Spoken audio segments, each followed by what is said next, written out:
Lideramos el camino de la opinión pública y buscamos que la cultura del debate alcance consensos y soluciones a los problemas de nuestro país.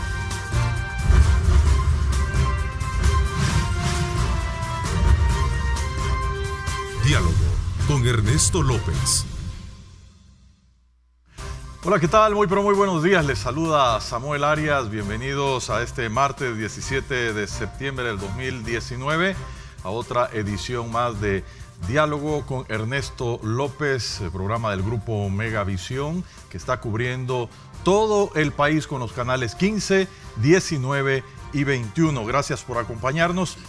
Este martes vamos a tener dos temas importantes que están en la agenda de nuestro país. El primero es el tema electoral. A año y medio de las elecciones hay una serie de sectores que están pidiendo muchas reformas. De hecho, podría decirse que es una lluvia de reformas que están pidiendo a la Asamblea Legislativa. Vamos a hablar de los efectos que va a traer en este proceso electoral la ciudadanización de las juntas receptoras de votos y esa obligatoriedad de que el ciudadano vamos a tener que ir de forma masiva prácticamente a cuidar o a formar parte de estas juntas receptoras de votos. Pero además también ahora está una de las reformas quizás más difíciles y un reto para el sistema va a ser la introducción del voto en el exterior. Pero en esta primera parte quiero darle la más cordial bienvenida al doctor René Portillo Cuadra. Bienvenido. Él es presidente de la Comisión de Reformas Electorales de la Asamblea Legislativa. ¿Cómo está? Muchas gracias, Samuel. Buenos días. Un saludo fraterno para la familia salvadoreña y muchas gracias al grupo Megavisión por la invitación a esta entrevista. Bueno, empecemos por el tema de la ciudadanización. Me cuesta decirlo también a mí. Bueno, vamos a ver. Digámoslo sí, hay un consenso, ¿verdad? Sí. Hubo un consenso la semana pasada. Digámoslo de otra manera, para no decir ciudadanización, digamos despartidización de las juntas receptoras de votos. También es complicado decirlo. La despartidización de las juntas receptoras de votos es una observación que ha hecho sistemáticamente en todos los informes de las elecciones la OEA, la ONU, la Unión Europea, países que nos han visitado y han sido observadores internacionales de las elecciones, y también lo han planteado diferentes partidos políticos. En realidad de lo que se trata es de empoderar aún más la participación ciudadana. Obligatorio integrar las juntas receptoras de votos ya es, y lo es desde la elección pasada. Desde el 2018 se estableció la obligación de que los ciudadanos que fuesen sorteados y salieran en la nómina para conformar juntas receptoras de votos debían hacerlo, so pena de la imposición de una sanción económica. Entonces, en la Constitución nuestra, Samuel, hay un deber ciudadano que dice que tenés que servirle al Estado de conformidad con la ley. Entonces, cuando la ciudadanía pide un espacio de participación política, no solamente deben de verse los derechos de la ciudadanía, sino los deberes que como ciudadanos tenemos. Entonces, no hay que verlo como una obligatoriedad, sino que hay que verlo como un deber cívico para poder respetar la voluntad popular. ¿Qué era, Samuel, lo que estaba pasando en la realidad y por qué los organismos internacionales nos decían de que teníamos que despartidizar las juntas receptoras de votos? O sea, en realidad la reforma va enfocada a que los partidos políticos no pongan a su correcto gente. Y ahí es donde viene el tema. Pero sino te voy a decir el escogidos por el Tribunal Supremo Electoral, un padrón. Te voy a decir por qué. Porque cada miembro de la junta receptora de votos era puesto por un partido político, representaba un partido político. Entonces lo que hacían a la hora de contar los votos es que si 2 o 3 partidos se ponían de acuerdo, le anulaban los votos al otro, porque tenían mayoría. Entonces ese voto lo impugnaban o lo tiraban a nulo. Y ahí tenés tú, por ejemplo, en las elecciones presidenciales del 2014, eran como decisiones políticas. Se burlaba a través de una decisión política la voluntad popular. ¿Por qué? Porque él representa un partido. Ahora no, el ciudadano representa el resguardo de la voluntad popular expresada en el voto. Entonces, lo que no queremos es, por ejemplo, en las elecciones del 2014 hubo 20,000 votos entre nulos e impugnados. Y resulta que el partido que ganó, entre comillas, ganó con 5,700 votos. Es decir, ¿cómo se puede ver burlada la voluntad popular? Pero por otro lado hay que ser sincero. 5 veces más, claro, los votos nulos. Hay que ser sincero en este tema. siempre los partidos políticos movían a sus cuadros para hacer del voto nulo y el voto impugnado una estrategia electoral. Los partidos políticos siempre vamos a tener un vigilante propietario y suplente en cada junta receptora. O sea, no de es que votos. los partidos políticos se van a quejar de que no va a haber representación de ellos ahí. No. En todo caso, ¿había exceso de representación? Yo creo que no había exceso, yo creo que había abuso de representación.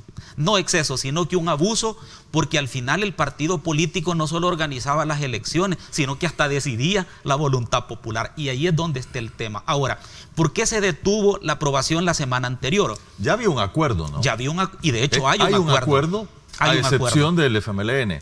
A excepción del FMLN. Y ahí todos los otros FMLN. partidos políticos sí están de acuerdo. Sin embargo, te quiero contar, Samuel, el FMLN dijo de que no habíamos consultado al Tribunal Supremo Electoral. Pues bueno, detuvimos la reforma precisamente para hacer la consulta. Este día, martes, nos reunimos con el Tribunal Supremo Electoral, el Pleno del Tribunal Supremo Electoral y el Pleno de la Comisión de Reformas Electorales. De hecho, de eso se quejó la semana pasada el doctor Olivo, que en la administración anterior del tribunal fue el presidente, hoy es magistrado.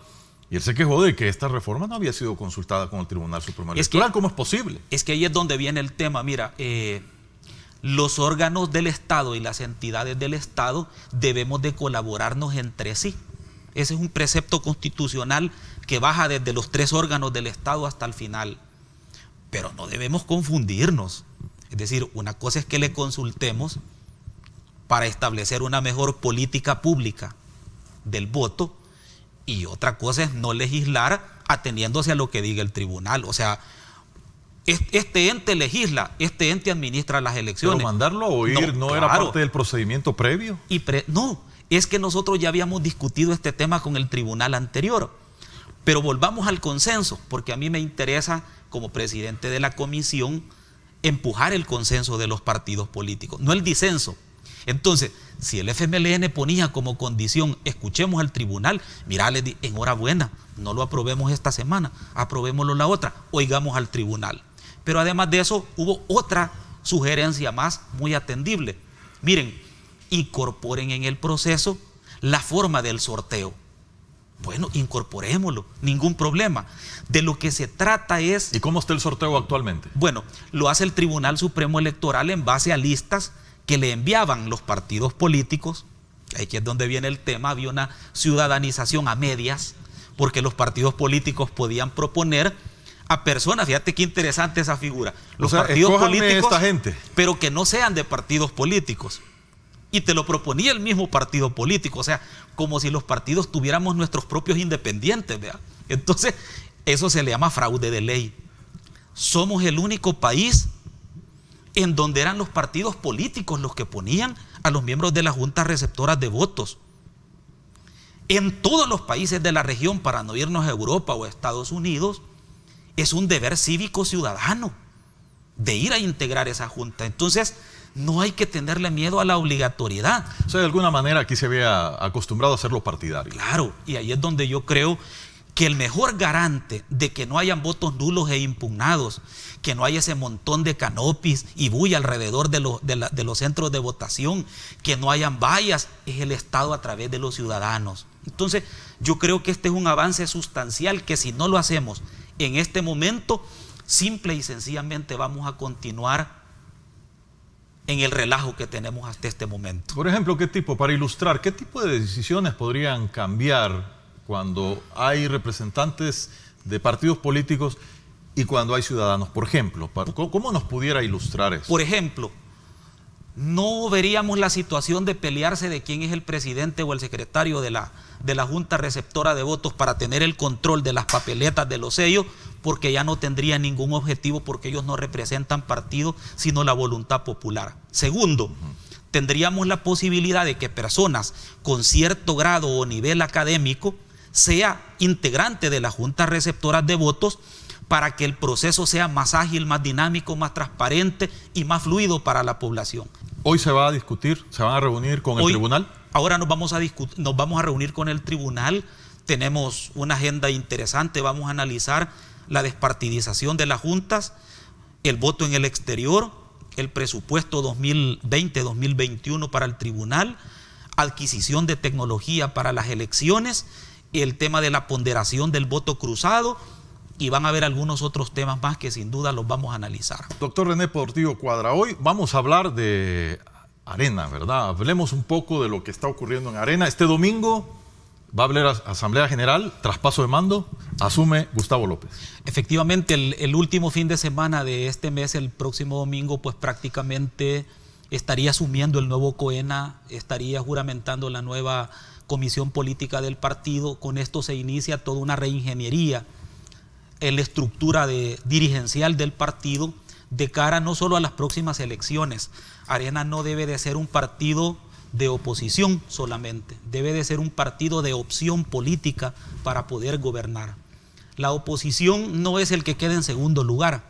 Oposición es el que sabe interpretar la realidad de la ciudadanía que no se siente representada en el gobierno para poder representar sus intereses. Ese precepto es fundamental para entender que el rol de Arena debe de ser un rol proactivo. No es un rol, como alguien lo dijo la semana pasada, una frase que no va muy bien en la democracia: vamos a hacer una resistencia al gobierno, dijo. Pues la palabra resistencia se ocupa para otros escenarios que no es el democrático.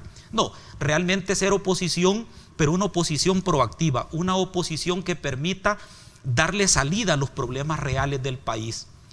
En ese caminar... ¿Y Arena lo ha sido? Mira, ¿lo está haciendo o lo será? La construcción de una oposición es algo que cada día se perfecciona. Como ser gobierno cada día se perfecciona. Tú no entras siendo un buen gobierno, sino que aprendes a leer la realidad nacional y a interpretar a tus actores para poder llegar a un feliz término. Igual es la oposición. Cada día se aprende a hacer oposición. Que no hemos hecho como oposición lo que tendríamos que haber hecho después de las elecciones, totalmente de acuerdo, pero estamos dando pasos en ese sentido. Y el primer paso es haber electo, no han hecho? Por ejemplo, el tema de la representación de algunos sectores le ha hecho falta al partido. Nosotros tenemos que acercarnos más al sector magisterial, al sector de la Fuerza Armada, al sector rural, al sector cooperativo, al sector juventud. Y este es un hacer de todos los días, no es un producto terminado. Entonces el partido tiene que fortalecerse a partir de la nueva visión y el liderazgo. Como las deudas que dejó el anterior COENA. Y el liderazgo de esta nueva dirigencia. Yo creo que en este tema de aprender a hacer oposición, también es necesario entender que hay veces tenés que confrontar al poder. Tenés que confrontar al poder. ¿Por qué? Porque no todo lo que hace el poder político del Ejecutivo es correcto o es cierto, sobre todo en un momento en el que los partidos políticos estamos siendo cuestionados a nivel mundial, todos los partidos políticos, en un momento en el cual hay una crisis de representación entre el ciudadano, el partido y el Estado, sobre todo en un momento en el cual el presidente que ganó las elecciones gana con un margen bastante amplio que le va a permitir disfrutar de una luna de miel probablemente prolongada, pero que si esa luna de miel no la sabe aprovechar... ¿Todavía está en la luna de miel? Claro que sí, si apenas vamos cumpliendo 100 días, claro que sí. Entonces, si él no sabe aprovechar esa luna de miel para construir puentes de gobernabilidad, esto puede ser un boomerang también para él, y ahí es donde la oposición política no solo tiene que estar pensando en hacer reformitas a un artículo, en proponer el día del panadero, es decir, ese tipo de tonteritas no le van a servir mucho a la gobernabilidad. Y hay síntomas de puentes para la gobernabilidad. Lo que sí le sirve al país es una oposición que acompañe al presidente en la solución de los problemas de la gente, pero que además de eso fiscalice el poder. Porque una oposición que no fiscalice el poder no es oposición, es cómplice. Fíjate que hay una expresión que dijo la señora Merkel hace unos meses. Que el primera ministra alemana. Que el presidente tiene que saber interpretar estas palabras. Dijo: los presidentes no heredan problemas. Se supone que los conocen de antemano. Por eso se hacen elegir para gobernar con el propósito de corregir esos problemas. Culpar a los predecesores es una salida fácil y mediocre. El presidente tiene que saber interpretar esas palabras, porque si él constantemente sigue retando a la oposición, si él sigue, descalificando a la Asamblea Legislativa, en algún momento esa luna de miel se puede terminar y el boomerang lo puede golpear. Fíjate que hay unas palabras de don Benito Juárez que dijo: nunca abuses del poder humillando a tus semejantes, porque el poder termina, pero el recuerdo perdura. Entonces, las heridas, que eso se está dando? Ahí es donde vamos. Las heridas que se pueden causar no tendiendo puentes hacia la oposición, no es una desgracia para la oposición, es una desgracia para el país. ¿Esperaría de que eso resurja este fin de semana? Está resurgiendo con el nuevo liderazgo de la nueva dirigencia del partido, con una reestructuración de las bases, con una visión de hacer política, y estoy seguro que esos números de la encuesta dentro de un año van a estar favoreciendo al partido. Si hay algo que tengo claro es eso, porque los que robaron, los que deben de devolver lo robado, no están en Arena, están presos, y otros no están en el país. Pero la gente que está actualmente tomando las decisiones en el partido, siendo miembro del partido, no hemos robado nada. Y si hemos robado, ahí está la fiscalía. Vayan a poner el aviso y que nos investiguen. Y ahí vienen las CICIES. Claro, y qué bueno que venga, porque va a fortalecer las instituciones del Estado de Derecho. ¿Vea? Que devuelvan lo lavado, que devuelvan lo robado, que devuelvan lo usurpado, que devuelvan lo debido. Pero hay que combatir la corrupción.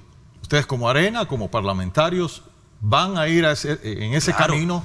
Es que nosotros fuimos el primer partido en el 2014 que propuso la creación de las CICIES. Nosotros fuimos el partido que propuso la creación. Y como les habíamos anunciado, en la segunda parte de la entrevista vamos a hablar en materia económica de nuestro país. Y para ello queremos darle la más cordial bienvenida al doctor Francisco Lazo, quien es presidente del Colegio de Profesionales en Ciencias Económicas de El Salvador. Bienvenido.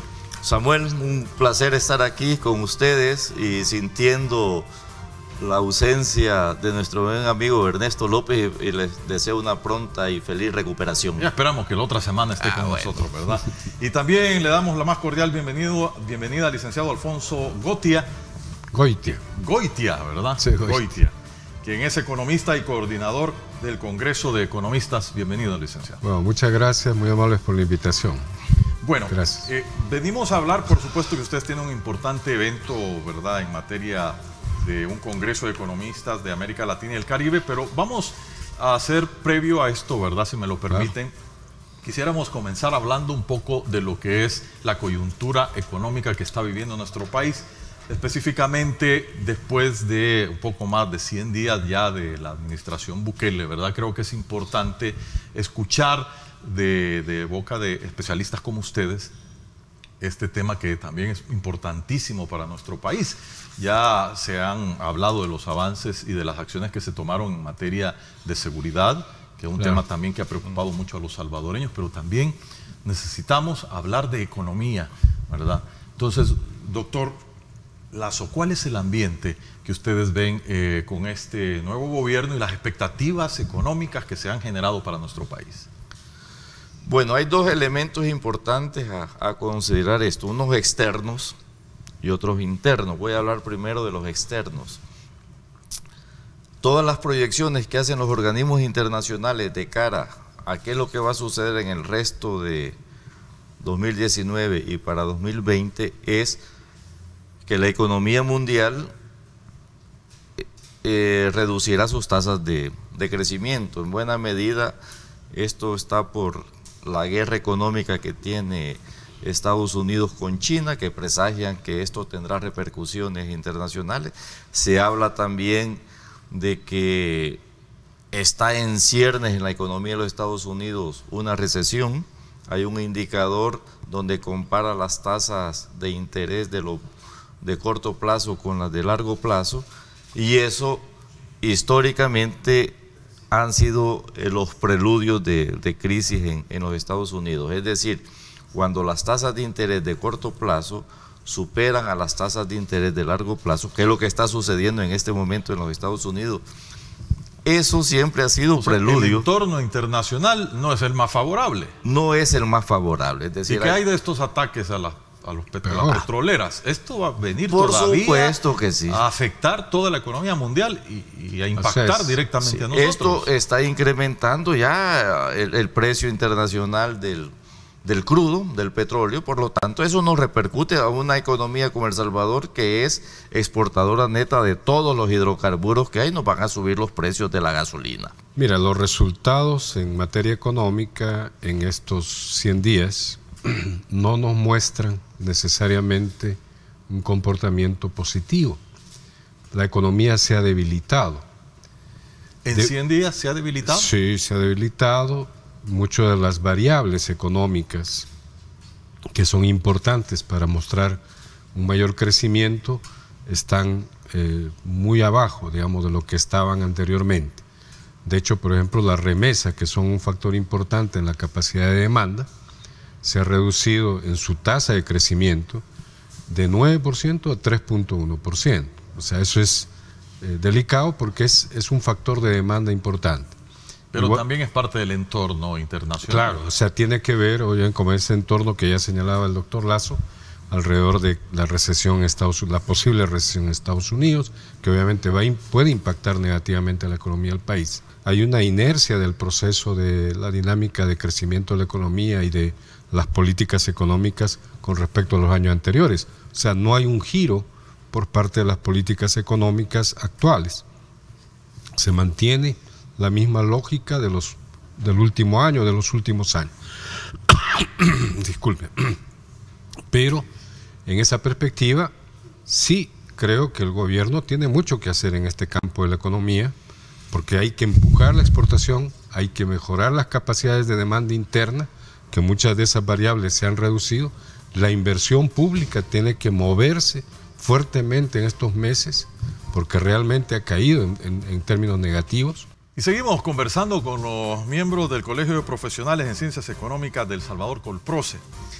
Doctor Francisco Lazo, estábamos hablando sobre esos indicios, esas señales que está enviando el nuevo gobierno, y habíamos entrado a hablar de esos proyectos, megaproyectos, el megaproyecto del Tren del Pacífico, construcción de aeropuertos en la zona oriental, ampliación de la zona de carga del aeropuerto, y también se dio una feria de empleo hace 2 semanas, se ofertaron 12.000 empleos.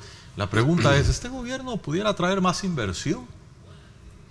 Pues la única salida a corto plazo que tenemos para lograr el crecimiento, tomando en cuenta que por la ley de responsabilidad fiscal, el gobierno tiene restringido poder endeudarse abiertamente, es decir, no solamente se lo restringe, sino que se le dice tiene que bajar el ratio sobre el PIB.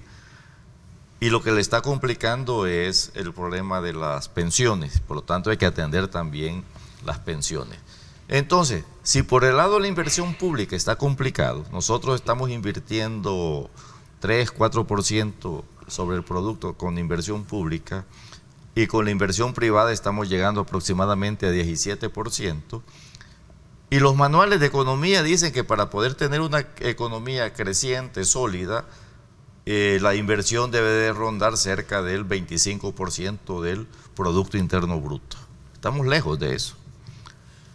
Y si por el lado del sector público no hay posibilidades por las restricciones de más inversión, pero sí, de más inversión o de más endeudamiento, solamente la inversión privada lo puede hacer. Y ahí podría salvar. Lo que podría salvar. Y ahí vienen este tipo de megaproyectos. Se habla del Tren Pacífico, pero va más allá de lo que es el Tren Pacífico. Las noticias dicen que va a ser un tren que va a interconectar desde México hasta Panamá, pasando por todos los países de Centroamérica. Yo lo digo, es algo parecido al CIEPAC, que es el sistema de interconexión eléctrica de Centroamérica. ¿Qué países en este momento están creciendo? Panamá. Panamá tiene tasas de crecimiento de 6% anual, pero Panamá está invirtiendo más del 40% del Producto Interno Bruto. Es decir, tiene una tasa de inversión altísima. Claro, la ampliación del canal ha requerido muchos recursos. Está también el el metro en la ciudad de Panamá, hay una interconexión de trenes nueva que se está haciendo. Pero eso ha estimulado pues esa inversión precisamente pública, estimula la economía. Por eso es que ellos tienen más del 40% de tasa de inversión y la economía está creciendo de Panamá. El otro caso es China. China también tiene tasas de inversión arriba del 40% y China, ahora que le esté yendo mal, que crece al 6%, ya quisiéramos nosotros tener esa desgracia que tiene China, ¿no? Pero han crecido al 10%. Al 12%, han crecido. Pues sí, por el que digo, ellos ahora han reducido, pero ya quisiéramos nosotros tener esa desgracia que tiene China. Seríamos una economía muy, muy dinámica, con prácticamente 3 veces la tasa de crecimiento actual que tenemos. Digo, un entorno, por lo menos a nivel de la visión de la nueva administración. Samuel, ¿qué es lo que sucede cuando entra un gobierno que encuentra un presupuesto aprobado que no fue por ello? Es decir, el presupuesto 2019 fue aprobado en diciembre y lo que se conoce técnicamente que es un presupuesto de arrastre, que ya lo encontraron. Dentro de menos de 2 semanas, el nuevo gobierno presentará su proyecto de presupuesto. Ahí veremos cuáles son como las luces, los caminos que esto tiene. A mí me gusta bastante las verdaderas intenciones. El tema fiscal, y en el presupuesto el presupuesto es la correa de transmisión de las políticas públicas.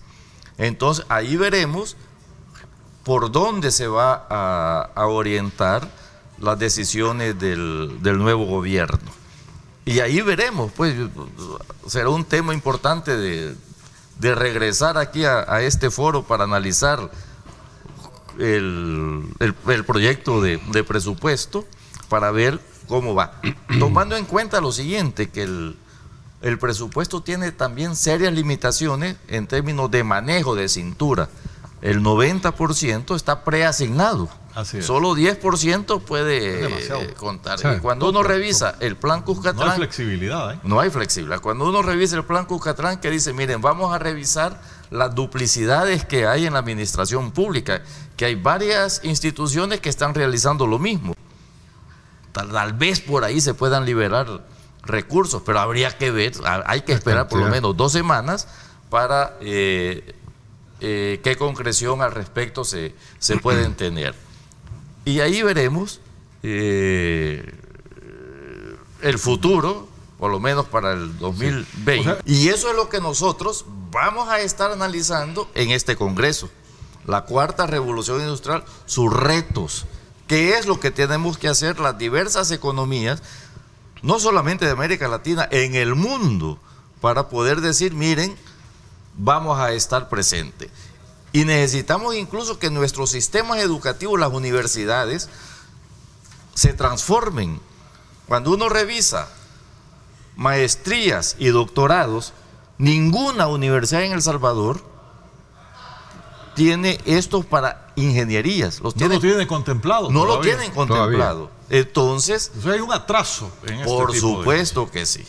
Y a mí me gusta las becas Roque Dalton que están planteadas en el plan Cuscatlán, que dice vamos a mandar a 2.000, a 4.000, 5.000, porque aquí se pierden las becas que llegan a El Salvador y las vamos a saber aprovechar. Qué bueno que eso se haga, porque eso es lo que necesitamos nosotros, de capacitación a nuestra mano de obra, de generar intelecto, precisamente esto de Hugo App, eso, y que eso se multiplique por más.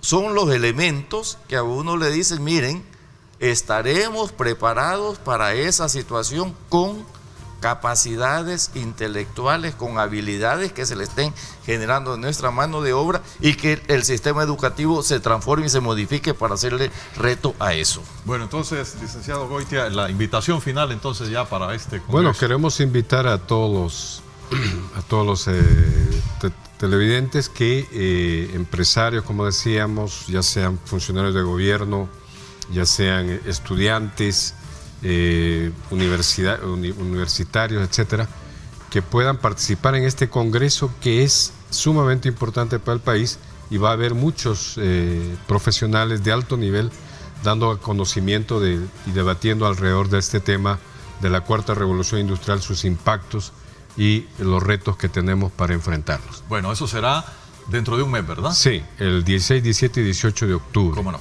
Bueno, muchas gracias a ambos, ¿verdad? Por habernos acompañado y por estas importantes, pues, opiniones en materia económica. Y sin duda, ¿verdad? Cuando conozcamos el presupuesto, la propuesta de presupuesto del gobierno, siempre es bueno, y vamos a tratar de invitarlos nuevamente para poder hacer un análisis de lo que estamos a la orden. Muchas gracias, y muchas gracias a todos ustedes también, amigos televidentes. Pasen un feliz martes. Lideramos el camino de la opinión pública y buscamos que la cultura del debate alcance consensos y soluciones a los problemas de nuestro país.